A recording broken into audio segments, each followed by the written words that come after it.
누군가 듣고 사울에게 보고했다. 사울은 사람을 보내면 그를 불렀다. 다윗이 말했다. 왕이시여 희망을 버리지 마십시오. 제가 가서 저 블레셋 사람과 싸우겠습니다. 사울이 다윗에게 대답했다. 너는 저 블레셋 사람과 싸울 수 없다. 너는 너무 어리고 경험이 없다. 그는 네가 태어나기 전부터 싸움판에서 잔별과 굵은 자다.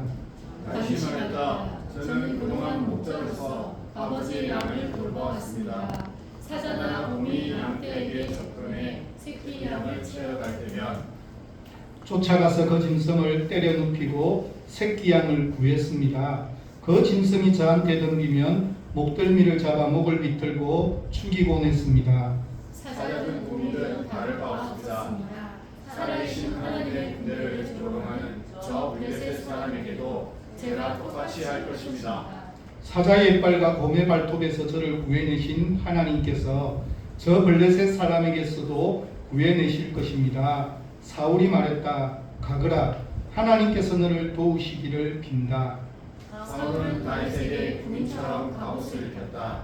자신의 청동 투구를 그의 머리에 씌우고 자신의 칼을 가부기에 채워주었다. 다윗이 그러고 하지만 한 발짝도 움직일 수가 없었다. 다윗이 사울에게 말했다. 이렇게 다 갇혀 있고는 움직이기 어렵습니다. 저는 이런 복장이 익숙하지 않습니다. 그러고는 그것들을 다 벗어버렸다. 그러나 다윗은 목자의 지팡이를 들고 시내가에서 매끄러운 돌 5개를 골라 목자의 양 주머니에 넣은 다음 손에 은매를 들고 골리앗에게 다가갔다. 그 블레셋 사람은 방패를 드는 자를 앞세우고 이리저리 왔다 갔다 하다가 다윗을 보았다. 그는 다윗을 한번 펴보고는 후 숨을 쳤다. 땀이 굵고 손편이 보송보송한 한 달송이로 온 것이다. 그 자는 다윗을 비웃었다. 막대기를 들고 나온 태우다니 내가 개냐? 그러고는 자기 신들의 이름으로 다윗을 저주했다. 이리 오너라. 블레셋 사람이 말했다. 내가 너를 이 들판에서 죽여 독수리 다윗에게 제지하마. 질주를 내 별로 만들어주겠다. 다윗이 대답했다. 너는 칼과 창과 도끼를 가지고 내게 오지만 나는 네가 비웃고 저주하는 만군의 하나님 이스라엘 군대의 하나님의 이름으로 나아간다. 바로 오늘 하나님께서 너를 내 손에 넘겨주실 것이다. 내가 너를 죽이고 내 머리를 베어서 내 시체와 내 블레셋 동료들의 죽음을 아마리와 떼들의 목으로 던져줄 것이다. 이스라엘의 참으로 놀라우신 하나님이 계심을 온 땅에 알게 될 것이다.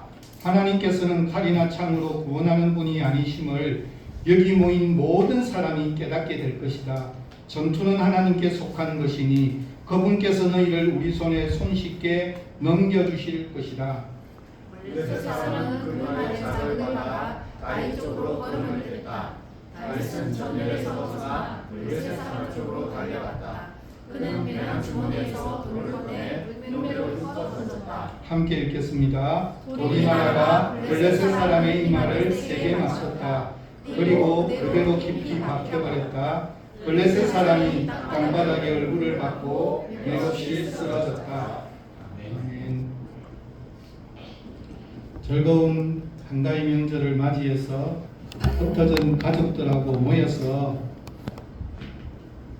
즐거운 시간을 보내기 위해서 아이스 브레이크를 한 개 소개할까 합니다.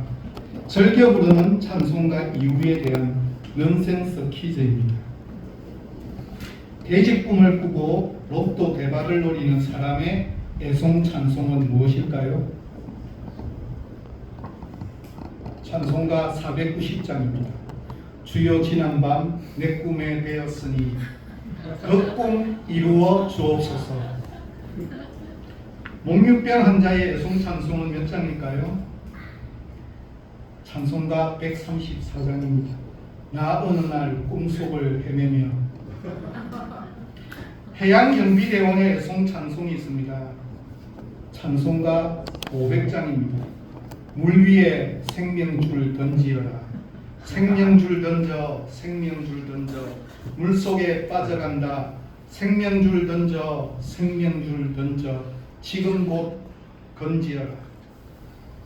목욕탕 주인의 애송 찬송은 몇 장일까요? 찬송가 426장입니다. 이 죄인을 완전케 하시옵고 곧 씻어서 정결케 하옵소서. 가오리의 애송 찬송은 찬송가 323장입니다. 부름받아 낯선 이 몸 어디든지 가오리다. 감방 제수의 애송 찬송 찬송가 495장입니다. 익은 곡식 거둘 자가 없는 이때에 보내주소서 보내주소서. 며느리의 애송 찬송 찬송가 325장입니다. 예수가 함께 계시니 시험이 오나 겁없네. 경상도 사람인 듯합니다. 시어머니가 오니까 겁없네. 시험인데 시어머니가 오나 겁이 없다라고 하는 찬송입니다. 마지막입니다. 병비로 고생하는 분의 눈물의 애송 찬송입니다. 찬송가 544장입니다. 울어도 못하네, 힘써도 못하네, 참아도 못하네, 믿으면 하겠네. 누가 생각해냈는지 잘 생각해보면 웃기는 거지만 나름대로 가사 속에서 그 의미들이 그렇게 해석할 수 있도록 의미들이 붙여져 있는 글이 아닐까 그렇게 생각해 봅니다. 나름대로 해당 찬송의 의미를 생각했기에 지을 수 있는 넌센스 퀴즈였습니다. 의미 파악이 따르지 않았던들 이처럼 유쾌하고도 신선한 유머는 불가능하리라고 생각해 봅니다. 그럼 우리는 어떻습니까? 찬송하면서 가사 속의 의미들을 깊이 있게 생각하고 묵상하면서 찬송하고 있습니까? 이것은 단지 찬송에 대한 의미들을 묵상하는 것만이 문제가 아닙니다. 사실 우리의 믿음은 의미의 추구라고 생각해 봅니다. 말씀을 들을 때에 사실에 대한 역사적인 부분들도 중요하지만 더 중요한 것은 도대체 이 역사적인 사건이 나에게 어떤 의미로 다가오고 내가 어떻게 해석하고 이것을 어떻게 받아들여서 믿음으로 살아갈 것인가에 대한 부분이 훨씬 더 중요합니다. 21세기 시대 아니 최첨단 시대를 살아가는 우리의 삶과는 전혀 상관없고 단순히 옛날 이야기에 등장하는 것으로 성경을 이해한다면 어떻게 보면 이것이 골리앗에 대한 문제이고 다윗에 대한 문제가 아닐까 그렇게 한번 생각해 봅니다. 오늘 본문은 너무나 잘 알고 있는 본문, 교회를 다니지 않는 사람들도 다 알고 있고 사용하고 있는 다윗과 골리앗의 문제. 그렇지만 사실 어떻게 보면 우리는 골리앗의 방법이 잘못되었다라고 생각합니다. 믿음의 방법은 골리앗의 방법이 아니라 다윗의 방법이라고 그렇게 생각하면서 살아간다라고 하면서도 눈에 보이지 않게 이 세상을 살아가면서 선택하는 방법, 내가 좋아하는 것은 오히려 골리앗적인 것들을 더 좋아하고 골리앗적인 방법을 더 추구하는 게 사실입니다. 그래서 어떤 목사는 자신의 책에서 이렇게 언급합니다. 저는 그동안 목회 성공은 양적 성장이라는 등식에 사로잡혀 있지 않은 목사를 거의 만나보지 못했습니다. 그 성공의 척도는 더 크게, 더 멋있게 예배당을 건축하는 일이라고 목회자뿐 아니라 성도들 모두가 인식하고 있는 것 같습니다. 교회는 건물이 아니라는 것을, 목회는 기업이 아니라는 것을 다 같이 머리로는 알고 있으면서도 말입니다. 그래서 오대식 목사의 설교집이 나왔는데 제목이 너무 오늘 본문하고 유사한 이야기를 들려주고 있습니다. 설교집 제목이 골리앗 세상에서 다윗으로 살기입니다. 이 설교집 시작하는 글에서 이렇게 고백합니다. 제가 가장 반성하고 싶은 것은 신앙인으로서 지금까지 다윗처럼 살지 못한 것이고 또 목회자로서 교인들에게 다윗같이 살라고 가르치지 못한 것입니다. 하나님은 우리에게 다윗처럼 살라고 하셨습니다. 끊임없이 그것을 요청하셨습니다. 그러나 우리는 이별로는 다윗을 말하면서도 흠모형 대상은 사실 골리앗이었습니다. 더 강해지기를, 더 높아지기를, 더 많이 갖기를 소망하며 하나님을 이용했습니다. 세상적으로 성공한 크리스찬이 거듭난 자의 모범이라는 생각, 직장보다도 교회 사역에 열의를 다해 참여하는 것이야말로 하나님께 영광을 돌리는 길이라는 생각이 우리 모두에게 고정되어 있는 것이 사실입니다. 어떤 특정한 상황이 여러 사람에게 전이되면 그것이 유행이 되고 그 유행이 동시대 사람들에게 확대되면 문화가 되며 그 문화가 시간을 따라 계속 이어지면 전통이라는 것이 만들어지는데 한국 교회의 골리앗 응원은 이제 한국 교회의 생각이나 특정 시대의 문화적 차원이 아닌 전통이 되어버린 것 같습니다. 한국 기독교 신앙이 오랜 전통 종교와 섞이고 교회 안에 만모니즘의 정신이 새로운 신앙으로 자리를 잡으면서 점차 교회에서 다윗의 신앙이 사라지고 교회들도 모두 골리앗의 크기와 힘을 추구하는 안타까운 현실을 바라보며 우리 모두가 잃어버린 신앙의 본질을 찾기 바라는 한 목회자의 몸부림입니다. 저는 이 글을 읽으면서 저도 역시 동일한 목회자의 모습을 추구하며 살았던 삶의 모습을 생각해 봅니다. 더 많은 성도, 더 많은 재정, 더 큰 교회, 이것이 마치 위대하고 좋고 바른 믿음인 것처럼 생각했던 때가 있습니다. 이것이 너무 부질없는 일이라는 사실을 이제야 비로소 깨닫게 됩니다. 어떻게 보면 이것이 바로 골리앗과 다윗의 문제이기도 합니다. 참된 신앙이란 하나님을 의지하고 하나님의 방법대로 하나님의 뜻에 순종하며 살아가야만 하는 것이 바른 믿음입니다. 이스라엘 백성들을 애굽에서 이집트에서 노예 생활하던 그들을 해방시켜 주신 하나님께서는 그들로 하여금 40여 년 동안 풀 한 폭이 없는 광야를 거닐게 하셨습니다. 그러나 그들은 그 죽음의 광야에서 농사도 지어본 적 없고 목축도 행한 일도 없었습니다. 그럼에도 불구하고 굶어 죽지 않았습니다. 왜요? 무엇 때문일까요? 하나님께서 책임져 주셨기 때문입니다. 하나님은 이스라엘 백성들을 땅에서 돋아나는 땅의 열매들로 그들을 먹이시지 않으셨습니다. 하늘에서 내리는 만나와 메추라기를 통해서 배고플 때마다 끼니 때가 되면은 그들은 땅을 바라보며 해결하는 것이 아니라 하늘만 쳐다보면 만나와 메추라기가 내리고 그것을 먹으면서 40여 년 이상을 견디어냈고 이겨낸 것이 이스라엘의 모습이었습니다. 하나님의 은혜가 없이는 단 하루도 아니 단 한 끼도 제대로 해결할 수 없음을 그들은 40년 이상을 경험하며 살았습니다. 또 하나님께서는 광야에서 낙타나 타조를 통해서 이스라엘 백성들의 길을 인도하지 않으셨습니다. 하나님은 구름 기둥, 불 기둥으로 인도하셨습니다.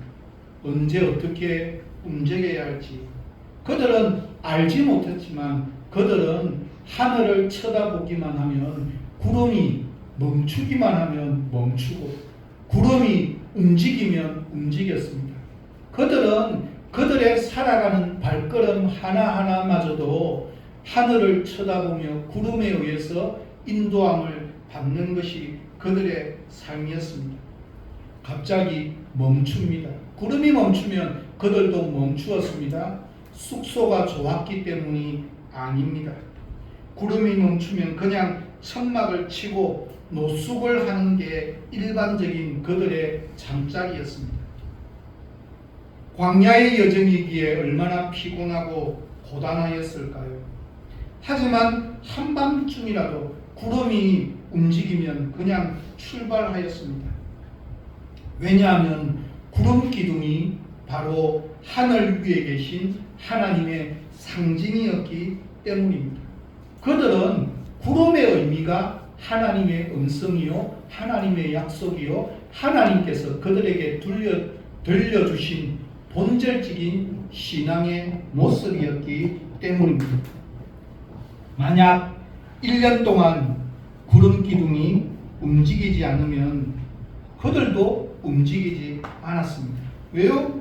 구름 기둥이 바로 하나님이었기 때문입니다. 그래서 이스라엘 백성들은 구름이 얼마나 멈추어 있던, 아니 얼마나 급히 움직이던 불평하지 않고 그들은 순종하였습니다. 어떤 경우이든 위에 계신 하나님께서 자신들을 위해 결정하신 최상의 방법이라는 사실을 그들은 믿었기 때문이었습니다. 마치 무엇과 같습니까? 저는 다윗과 골리앗의 또 다른 버전이 아닐까 생각해 봅니다. 거대한 골리앗 같은 이집트와 광야, 하지만 작고 초라하고 하찮게 보이는 만나와 메추라기와 구름기둥, 불기둥은 하나님께서 함께 하시는 하나님을 상징하는 믿음의 결정체들이었습니다. 참된 그리스도인이라고 한다면 언제 어디서나 그 마음이 하나님이 계신 위를 향해서 바라보며 살아가는 사람들입니다.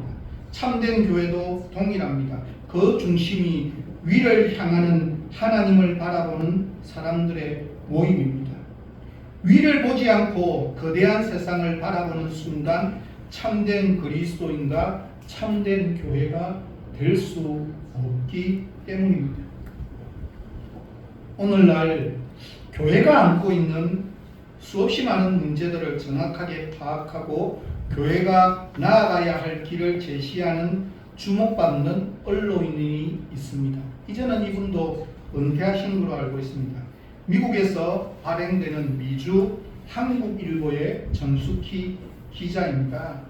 이분의 칼럼을 모아 책으로 발행되었습니다. 책 표지에서 이렇게 소개하고 있습니다. 미주 한국일보 정숙희 기자의 교회를 향한 쓴소리 칼럼입니다. 책 제목이 무엇입니까? 그들은 왜 교회를 떠났을까입니다.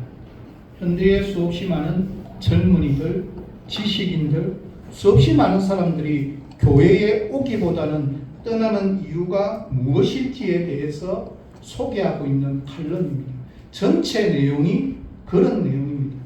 여기에 등장하는 한 칼럼을 소개합니다. 칼럼의 제목은 우리들의 교회입니다.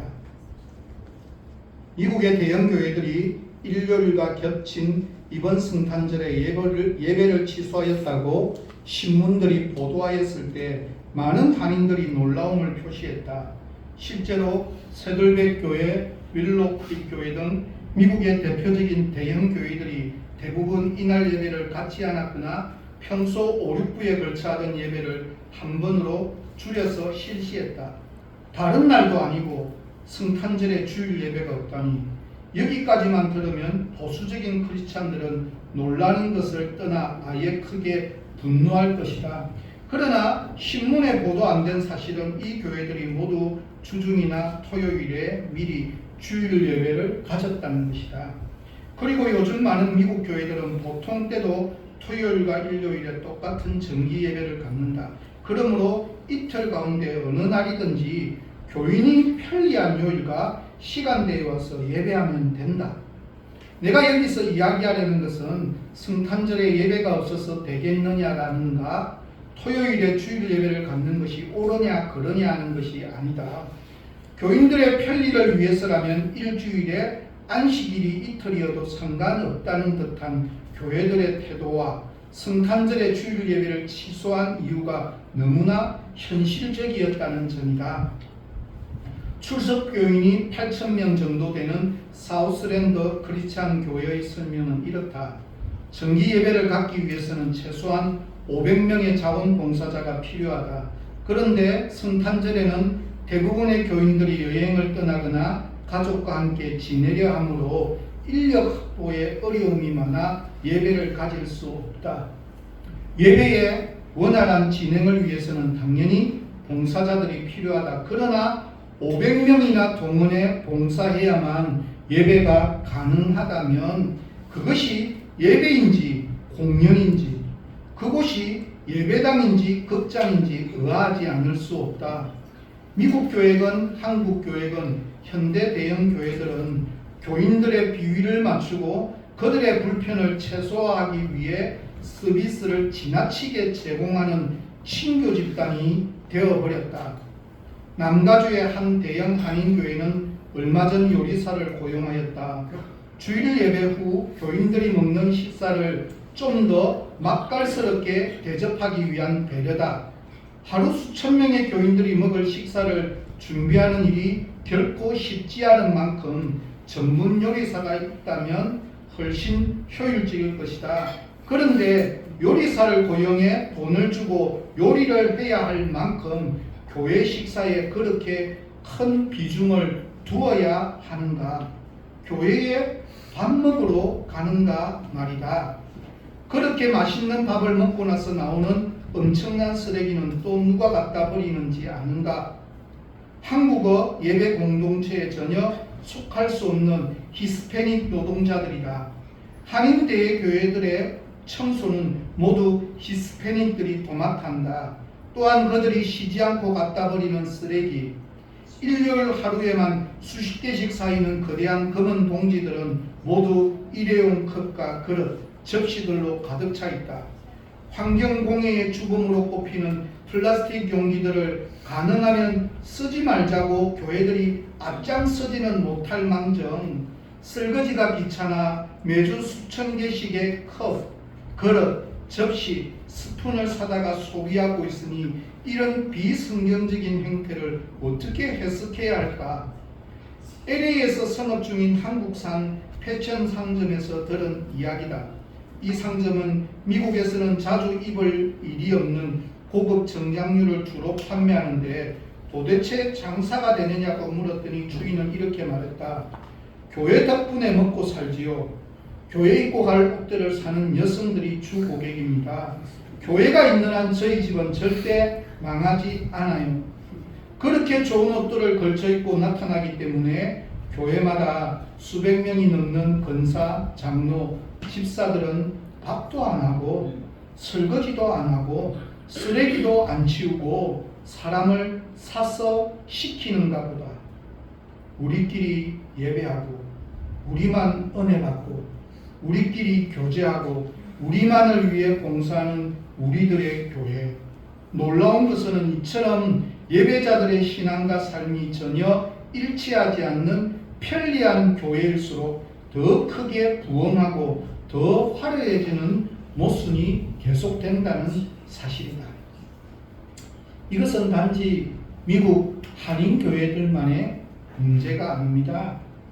이미 20년 전부터 서울에 있는 대형 교회들을 중심으로 해서 주일날 식당 봉사자들이 없어서 외주업체에 교회 식당 운영을 맡기는 교회들이 굉장히 많이 있습니다.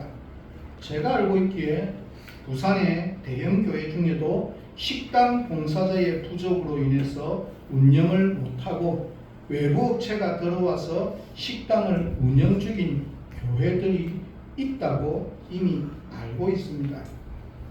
이런 골리앗의 교회들의 모습이라면 정말 바른 교회일까에 대해서 다시 한번 고민해 봅니다. 저를 대형교회에서 부르지는 않겠지만 만약 제가 그럴 정도의 교회의 담임이라면 가장 기본적으로 교인들을 여러 지역별로 묶어서 부목사를 담임 목사로 파송해서 교회로 따로 분리해서 시작하는 것이 아름다운 교회의 모습이고 교회가 봉사가 없고 헌신이 없고 돌아가는 것들이 겉에만 번들하게 키우는 것들을 향해서 나아가고 있다면 결코 바른 교회의 모습은 아니라고 생각해 봅니다. 편리한 교회는 교회의 본질에서 벗어난 편리한 인간 집단인 골리앗이라고 생각해 봅니다.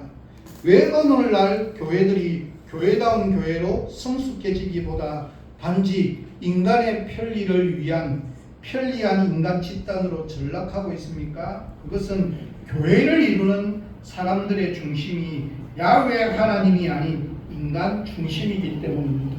나와 함께 동행하여 주시고 나를 책임져 주시고 나를 이끌어 주시는 하나님이 아닌 인간들을 위한 교회를 만들게 되면 골리앗은 될 수 있지만 결코 이것이 아름답거나 바른 모습은 아닙니다. 이것은 교회만이 아니라 우리의 궁극적인 신앙의 모습이 되기도 해야만 합니다. 이스라엘의 초대 왕으로 사울이 뽑혔습니다. 백성들이 사울을 왕으로 선택한 이유는 싸움을 잘할 것 같은 그런 조건을 완벽하게 구비하고 있는 인물이었기 때문이었고, 그래서 초반에는 백성들의 기대 그대로 정확하게 잘 맞아서 전투할 때마다 승리하는 전쟁의 신이었습니다. 그런데 장수 골리앗이 이스라엘 군대를 모욕하지만 사울은 나가서 싸우지 않고 그 어떤 군인들도 나가서 싸우지 않습니다. 왜 그랬다고 생각하십니까? 그것은 함께 동행하고 계시는 하나님을 깨닫지 못하고 발견하지 못했기 때문입니다. 하지만 다윗만은 골리앗을 두려워하지 않습니다.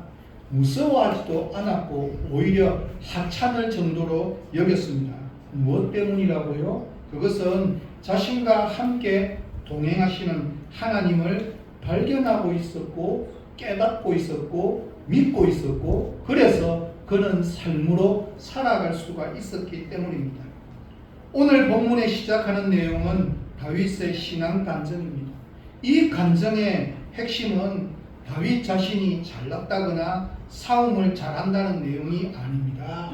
자신이 곰과 사자보다도 더 강하다는 이야기를 하고 싶은 것이 아닙니다. 그 힘들고 어려운 상황 가운데서 자신이 아니라 하나님께서 나를 지키시고 수없이 많은 위험으로부터 나를 건져주신 하나님의 은혜에 대한 간증을 하고 있는 모습입니다. 어제 저녁에 그것이 알고 싶다를 보면서 너무 큰 충격을 받아가지고, 혹시 실수로 보신 분이 있습니까? 어젯밤의 내용이 한국 교회에서 10여 년을 목회를 하다가 캄보디아 선교를 가서 10여 년이 되어서 거의 30년 가까이 목회했는데 유명한 스타가 되어 있는데, 이 사람이 예언의 은사가 있고 신유의 은사가 있고 병 고치는 은사가 있고 막 온갖 이야기들이 많았어요. 근데 그래서 교회를 27개를 개척한 것으로 이야기된 사람인데, 그게 전부 다 뭐였을까요? 전부 다 거짓에 지나지 않아서 그 사실을 그대로 믿었던 40대 태어날 때부터 모태신앙인이었고 48살에 권사가 되신 분은 그분으로 인해서 스스로 작년 6월 달에 아파트 옥상에서 투신해서 자살하셨어요. 예언을 가지고 이야기하면 현혹하니까 권사님인데요. 속아 넘어가는 거예요. 그래서 자신의 집까지도 대출받아서 다 주고 다 속은 거예요. 그분이 추구하고 꿈꾸었던 것들이 뭘까? 굉장히 안타깝다는 생각이 들었습니다. 한번 TV에서 다시 보기를 되면 가서 한번 다시 보기를 한번 봤으면 좋겠습니다. 그래서 믿음이 뭔지에 대한 생각들을 좀 하나하나 바르게 고쳐갔으면 좋겠습니다. 다윗은 간증을 하고 있는데 하나님께서 지켜주신 하나님에 대한 이야기를 하고 있고 하나님에 대한 소개를 하고 있지, 내가 잘났다, 내가 뛰어났다, 내가 훌륭하다, 내가 무엇을 가지고 있다 이야기를 하지 않습니다. 비록 나는 가진 것이 없지만 승리한 경험이 많은데 그 승리의 경험은 하나님께서 나를 지켜주시는 함께하심이라는 믿음의 고백입니다. 저는 우리의 삶의 마지막 감정은 이런 고백이 있어야 된다고 소망합니다. 나는 나의 힘으로, 나의 방법대로 살아오지 않았습니다. 하나님의 방법, 하나님의 뜻으로 살아온 모든 것이 하나님의 은혜라고 고백할 수 있는 것이 궁극적인 우리의 삶의 모습이 되어야 하지 않을까요? 백성은 사울을 믿고 왕으로 세웠는데 사울은 도리어 자신을 대신하여 싸워줄 사람을 백성 가운데서 찾고 있습니다. 아이러니하지 않습니까? 정말 어처구니 없는 모습입니다. 사울과 면담을 마치고 드디어 다윗이 출정하게 되었습니다. 그때 사울의 제일 마지막 말은 악건입니다. 37절 후반절입니다. 표준 쇄번역입니다. 제가 읽어드리도록 하겠습니다. 그렇다면 나가도 좋다.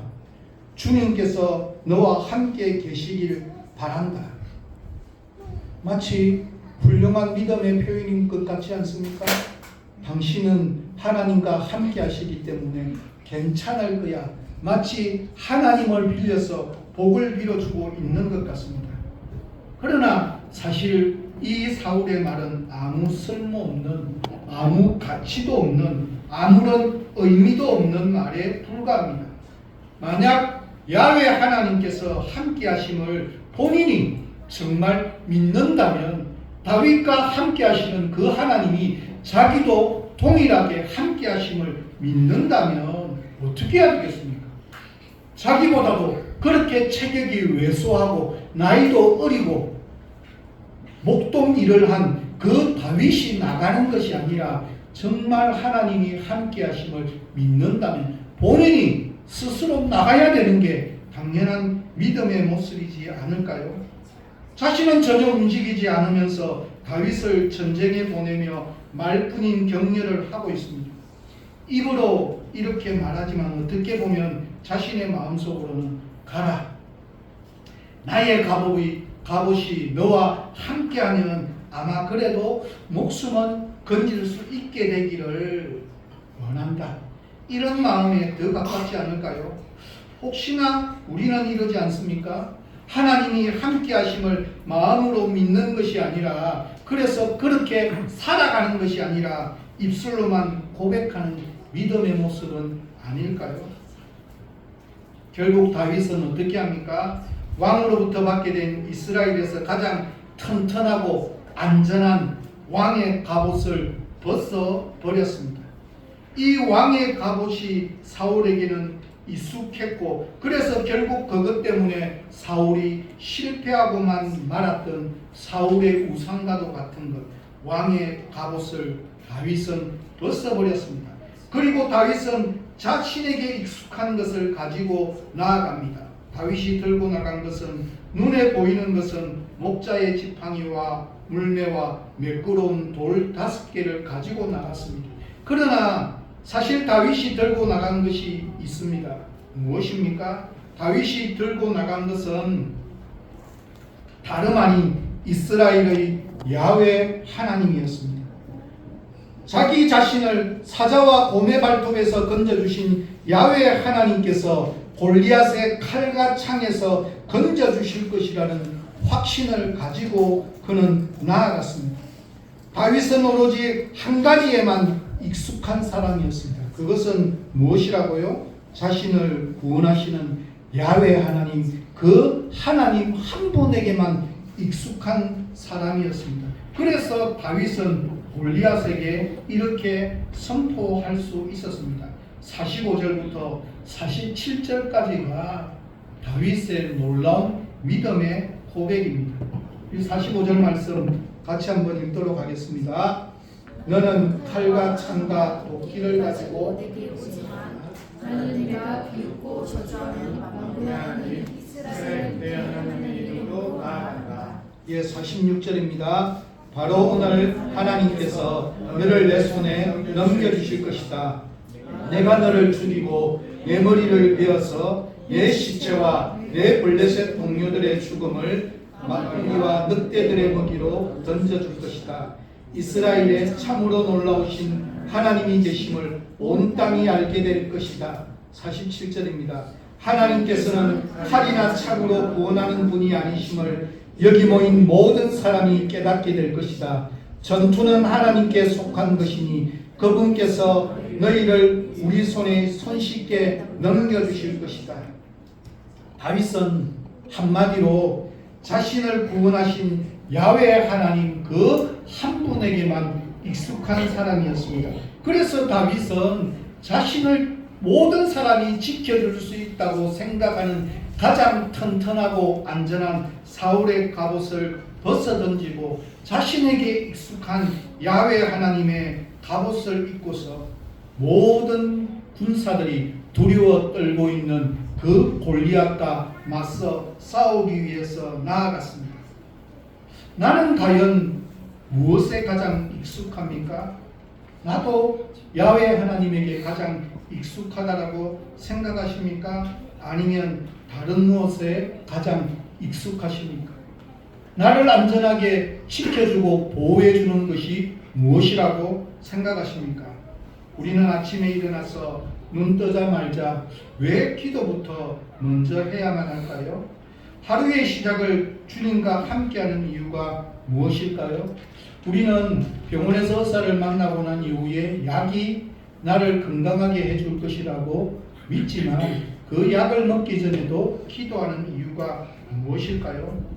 내가 애써 노력하고 준비한 돈으로 식사를 마련하면서 먹을 때 왜 기도부터 할까요?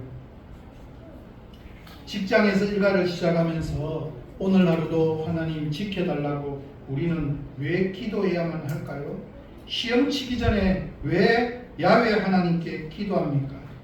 왜 우리는 기도하고 호소하며 우리의 사정을, 우리의 상태를, 우리의 사정을 하나님에게 상달하고자 애를 씁니까? 그것은 바로 야훼 하나님만이 나의 온전하고 바른 해결책이 되기 때문임을 믿기 때문입니다. 야훼 하나님만이 내 삶의 능력이 되고 야훼 하나님만께만 익숙한 사람이 되고자 그런 것임을 우리는 결코 잊지 말아야만 합니다.